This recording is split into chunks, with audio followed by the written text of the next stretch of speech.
مرنے کے بعد بھی اولاد سے رشتہ ٹوٹتا نہیں ماں باپ کا۔ جس طرح زندگی میں والدین کے حقوق ہیں اولاد کے ذمے، مرنے کے بعد بھی والدین کے حقوق اولاد کے ذمے واجب الادا ہوتے ہیں۔ مختلف احادیث میں ان کا ذکر موجود ہے۔ پہلا حق الصلاۃ علیہما، ان پر جنازہ پڑھنا ہے۔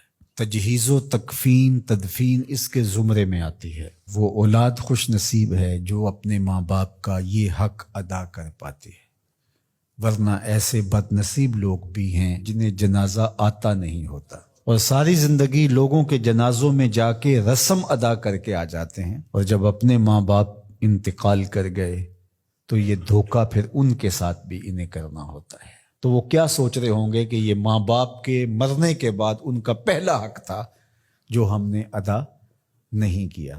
دوسرا حق استغفار لہما، ان کے لیے بخشش کی دعا کرنا، مغفرت کی دعائیں کرنا، اے اللہ ان کی مغفرت فرما۔ تو یہ بات ذہن میں رکھیے، جس طرح باپ کی ماں کی دعائیں اولاد کے حق میں قبول ہوتی ہیں، اس طرح اولاد کی دعائیں والدین کے حق میں قبول ہوتی ہیں۔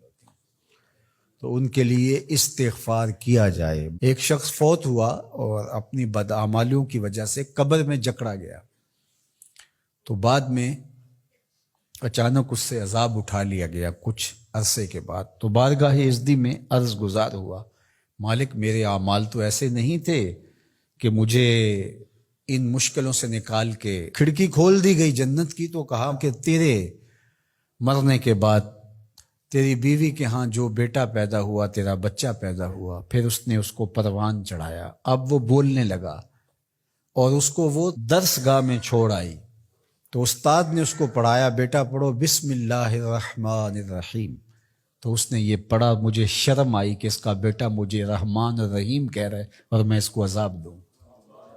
اللہ اکبر۔ اولاد نیک ہو تو اس کا فائدہ ماں باپ کو پہنچتا ہے۔ ایک حق یہ بھی ہے کہ اولاد نیک ہو، چونکہ اچھے اور برے اعمال قبر میں ماں باپ کو پیش کیے جاتے ہیں۔ اچھے ہوں تو خوش ہوتے ہیں، برے ہوں تو انہیں تکلیف پہنچتی ہے۔ اس لیے ماں باپ کا مرنے کے بعد جو اولاد کے ذمے حق ہے، ان میں سے ایک حق یہ ہے کہ وہ نیک اور صالح ہوں تاکہ ان کو قبر میں راحت پہنچے۔ تیسرا حق ماں باپ کا جو اولاد کے ذمے ہے وہ انفاذ العہد ہے، ان کے عہد پورے کرنے، ان کے وعدے پورے کرنے۔ یعنی انہوں نے جو عہد کر رکھا تھا کسی وجہ سے پورا نہیں کر سکے، تو اولاد کے ذمے ہے کہ وہ اس کو ادا کرے۔ وہ عہد اللہ سے بھی ہو سکتا ہے اور اللہ کی مخلوق سے بھی ہو سکتا ہے۔ اللہ سے کوئی منت مانی تھی، پوری نہیں کر سکے، اسی طرح مخلوق کے ساتھ کوئی وعدہ تھا، اس وعدے کی تکمیل نہیں ہو سکی تھی، تو ان وعدوں کو پورا کرے۔ اس طرح قرض دینا تھا کسی کا اور انتقال کر گئے، تو اولاد اس کو اپنی طرف سے ادا کرے۔ اس کا اگر مال ہے تو اس کے مال سے ادا کر کے اس کے بعد پھر جو ہے وہ اس کی وراثت تقسیم ہوگی، اور اگر مال نہیں بھی تھا تو پھر بھی اولاد کے ذمہ ہے کہ اپنے باپ کا قرض ادا کرے، اور یہ اگر جنازہ پڑھنے سے پہلے کر دیا جائے تو یہ سب سے اچھا اور سب سے بہتر ہے۔ ایک تو یہ ہے کہ انہوں نے جو وعدے کر رکھے تھے، ان کے جو عہد تھے وہ پورے کرے، لیکن اس کے زمرے کے اندر وہ واجب کی سطح تک تو نہیں ہے، لیکن ان کے حقوق میں سے ہے کہ ان کے معمولات خیر کو جاری رکھے۔ یعنی جو وہ اچھے کام کرتے تھے، غریبوں کی مدد کرتے تھے، لوگوں کو کھانا کھلاتے تھے، اپنے علاقے کی مساجد کی ذمہ داریاں لیے ہوئے تھے، مدارس کی ذمہ داریاں لیے ہوئے تھے، غرباء کے علاج معالجے کی ذمہ داریاں لیے ہوئے تھے، اس طرح اور رفاعی ذمہ داریاں اپنے ذمہ انہوں نے لے رکھی تھی، تو ان کے انتقال کے بعد اگر صلاحیت اور حالت مالی ایسی ہو تو اولاد کو اس تسلسل کو ٹوٹنے نہیں دینا چاہیے، کہ یہ نہیں ہے کہ اب والد صاحب چلے گئے، ماں چلی گئی، تو غریب رشتہ دار جو پردے سے ان کی مدد ہوتی تھی اور ان کے گھر کا چولہا جلتا تھا، تو ماں کے جانے کے بعد اب اولاد کہے کہ یہ آپ کا اور اس کا تعلق تھا، وہ چلی گئی تو کام ختم نہیں۔ اس معمول کو جاری رکھیں، قبر میں ماں کی روح خوش ہوگی، روح بھی خوش ہوگی، اور اس کا اجر آپ کو بھی ملے گا، اور برابر اتنا ہی اجر آپ کے ماں باپ کو بھی قبر میں ملے گا، اس لیے کہ اس کار خیر کو شروع انہوں نے کر رکھا تھا۔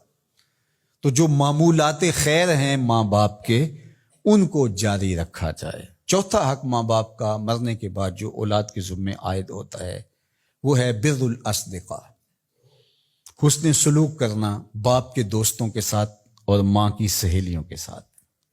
خالہ ماں کی جگہ پہ آتی ہے اور چچا باپ کی جگہ پہ آتا ہے. تو ماں کے انتقال کے بعد جو ماں کی طرف سے رشتہ داری کا سلسلہ ہے اس کو توڑ نہ دیا جائے کہ اب ماں نہیں رہی تو رشتے بھی ختم، اس طرح باپ نہیں رہا تو رشتے بھی ختم. تو ان کے ساتھ صلہ رحمی کی جائے. مرنے والے والدین کے حقوق کو کون ہے ایسا دین جو اس طرح بیان کرے گا؟ آج دنیا یورپ کی بات کرتے ہیں، وہ تو زندہ ماں باپ کو اولڈ پیپلز ہوم میں چھوڑ آتے ہیں. ایک ماں 10 بچوں کو پال لیتی ہے، 10 بیٹوں کو ایک باپ پالتا ہے، پھر 10 بیٹے مل کر ایک باپ کو نہیں پال سکتے. تو خوش نصیب ہیں وہ لوگ جو اپنے ماں باپ کی خدمت کو شعار زندگی کہتے ہیں.